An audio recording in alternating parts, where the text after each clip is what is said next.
अस्सलाम वालेकुम स्टूडेंट। आज हमारा कक्षा 10 का लेसन है इम्तिहान की तैयारी और इसके मुसन्निफ़ है फ़रहतुल्लाह बेग। लोग इम्तिहान के नाम से घबराते हैं, लेकिन मुझे उनके घबराने पर हंसी आती है। ये फ़रहतुल्लाह बेग कह रहे हैं कि हमें इम्तिहान के घबराना नहीं चाहिए। आखिर इम्तिहान में ऐसा क्या होता है? दो ही सूरतें, फ़ेल या पास। इम्तिहान में क्या होता है? कभी घबराना नहीं चाहिए, या तो फेल हो जाओगे या पास हो जाओगे। इत्मीनान से तैयारी कीजिए। इस साल पास न हुए, आइंदा साल सही। अगर इस साल पास नहीं हुए तो आने वाले साल सही।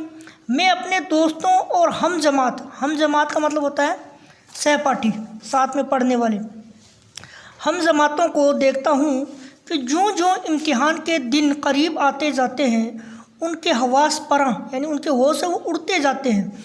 उनका दिमाग मुख्तल और उनकी सूरतें इतनी सी निकल आती हैं, यानी उनका दिमाग थोड़ा सा अस्त व्यस्त हो जाता है और सूरतें हैं वो निकल आती हैं। बंदा दरगाह पर इम्तिहान का रत्ती बराबर पहले असर था और न ही उसके ख़त्म हो जाने का अफसोस। बंदा परवर यानी अपने बारे में कह रहा है कि मेरे अंदर ये स्थिति होती है कि जब इम्तिहान होता है तो न तो उसका होते वक्त असर होता है और न उसके पूरे होने का कोई असर होता है। उम्मीदवारों का मजमा, नई नई सूरतें, अजीब अजीब ख्यालात, ये ऐसी चीज़ें हैं जिनसे कभी दिल सैर नहीं हो सकता। जी चाहता है कि तमाम उम्र इम्तिहान होते हुए जाते हैं, लेकिन पढ़ने और याद करने की शर्त उठा दीजिए। यानी मेरी सुनिए, ये कहता है कि भाई अगर मेरी सुने तो ऐसा हो कि भले इम्तिहान पूरी ज़िंदगी हो, लेकिन एक शर्त है वो हटा देनी चाहिए, पढ़ने की। यानी पढ़ने के लिए कोई नहीं कहे, भले इम्तिहान होते रहे। 2 साल में, यानी ये फ़रहतुल्लाह बेग हैं, ये अपने बारे में कह रहे हैं कि मैं 2 साल तक ला क्लास का मतलब होता है वकालत की जो डिग्री लेते हैं उसको ला क्लास कहते हैं। ला क्लास का कोर्स पूरा किया, मगर किसी तरह शाम को यारों के साथ टहलने निकलता कि मैं हर शाम अपने दोस्तों के साथ टहलने निकल जाता। वापसी के वक्त ला क्लास यानी अपनी जो कक्षा है उसमें, जो वकालत की जो क्लास है उसमें वापसी के वक्त ला क्लास में झांक आता, यानी थोड़ा सा देख के आ जाता बस। मुंशी साहब दोस्त थे, मुंशी साहब यानी वो अध्यापक, टीचर।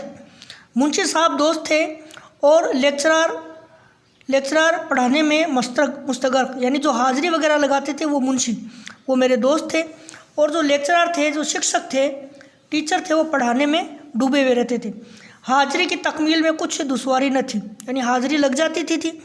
अब आप ही बतलाइए कि ला क्लास में शरीक होने में मेरी किस मशगला में फ़र्क आ सकता था? मेरी हाज़िरी अपने आप लग जाती थी, तो मुझे क्या दिक्कत हो सकती थी?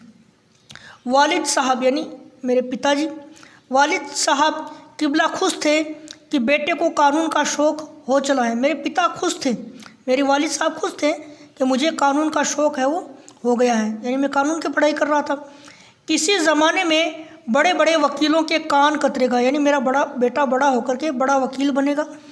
हम भी बेफिक्र थे कि चलो 2 बरस तक तो कोई इम्तिहान के लिए कह ही नहीं सकता, यानी 2 साल तक तो कोई इम्तिहान के लिए कह ही नहीं सकता। बाद में देखें कौन जीता है और कौन मरता है। लेकिन ज़माना आँख बंद किए गुजर जाता है, लेकिन पता ही नहीं चला कब 2 साल गुजर गए। 2 साल ऐसे गुजर गए जैसे हवा। ला क्लास का सदाकतनामा भी मिल गया, यानी जो ला क्लास थी उसका सदाकतनामा यानी रिजल्ट भी मिल गया। अब क्या था? यानी इम्तिहान का जो था वो मिल गया, प्रवेश पत्र मिल गया। अब क्या था? वालिदैन इम्तिहान वकालत की तैयारी के लिए शर हो गए, मगर मैं भी एक ज़ात शरीफ हूँ, मैं भी एक शरीफ इंसान हूँ। घर वालों ने कहा कि तैयारी करो।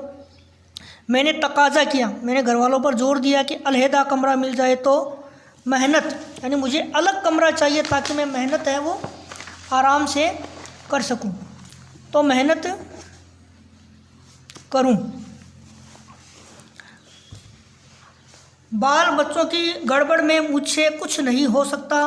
3 रोज़ इसी हेले से टाल दिए, यानी घर वालों को कह दिया कि भाई बिना अलग कमरे के मुझसे बच्चों में पढ़ाई नहीं होती, और 2-3 दिन ऐसे गुजार दिए। लेकिन ताबके बड़ी बी ने अपने सोने का कमरा खाली कर दिया। बड़ी बी यानी दादी है, उसने अपने सोने का कमरा खाली कर दिया। बड़ी बी ने अपने सोने का कमरा खाली कर दिया। अब मैं दूसरी चाल चला। दरवाज़ों में शीशे थे, दरवाज़ों में शीशे थे, उन पर कागज़ चिपका दिया। जो आईने थे, कांच लगे हुए थे, उन पर कागज़ लगा दिया। लैंप रोशन करके आराम से 7 बजे सो जाता और सुबह 9 बजे उठता। अगर किसी ने आवाज़ दी, आँख खुल गई तो डांट दिया कि ख्वाह मेरी पढ़ाई में खलल डाल जाता। यानी कोई अगर मेरे को आवाज़ देता तो मैं डांट देता उसको। अगर आँख न खुली और सुबह को सोने का इल्ज़ाम लगाया, अगर आवाज़ देने पर आँख नहीं खुलती और घर वाले ये कहते कि भाई तू तो सो गया था, पढ़ता नहीं है, इल्ज़ाम लगाया गया, तो कह दिया कि मैं पढ़ते वक्त कभी जवाब न दूंगा। तो मैंने घर वालों को ये कह दिया कि मैं पढ़ाई करते वक्त कभी किसी को जवाब न दूंगा। आइंदा कोई मुझे दिक्कत न करे, आइंदा कोई मुझे परेशान न करे। बाज़ वक्त वालिद वालदा कहते भी कि इतनी मेहनत न किया कर। जब मैं घर वालों को ये सब कहता तो मेरे घर वाले कहते बेटा इतनी मेहनत मत किया कर, थोड़ा आराम भी कर लिया कर। लेकिन मैं ज़माना की तरक्की का नक्शा खींच कर उनका दिल खुश कर देता। लेकिन मैं ज़माने की तरक्की के बारे में उनको बता करके उनका दिल खुश कर देता। खुदा खुदा करके ये मुश्किल भी आसान हो गई और इम्तिहान का ज़माना करीब आया।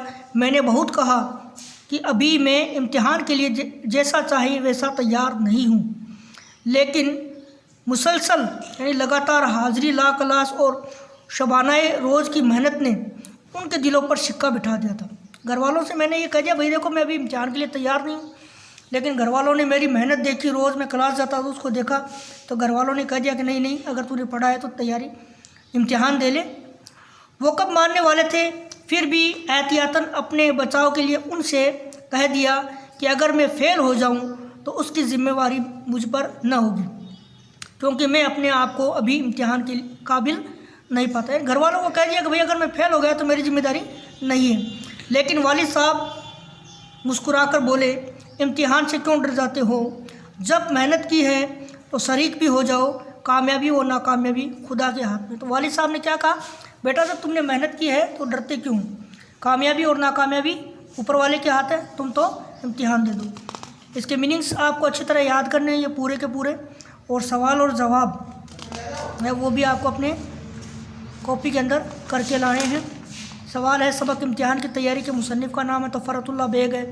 फ़रतुल्लाह बेग की पैदाइश और ये सारे जितने भी सवाल दे रखे हैं ये अपनी कॉपी के अंदर करके लाएंगे टोटल, ठीक है ना, और चेक करवाएंगे। शुक्रिया।